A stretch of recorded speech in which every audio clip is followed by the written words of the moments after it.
2030 तक तो 50% काम रोबोट्स करेंगे. So it's wiser to learn to create robots rather than competing with them.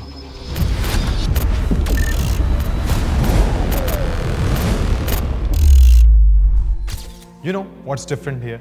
They don't provide you textbook on day one. They actually give you a problem statement. IoT, AI, embedded system, industrial automation. You don't only just study these subjects, you actually live them. I am in second year and I already think like an engineer. Not because someone told me to, but because what I actually got involved into. And honestly, that's the best thing ever happened to me. The curriculum not just only prepare you for jobs, it actually prepares you for a safe and a successful career. And not just the labs. Look around. Everything here is built to push you. Everything, the competition, the mentors who have actually worked in the field, the industrial visits, everything here has a purpose. Everything here has your name.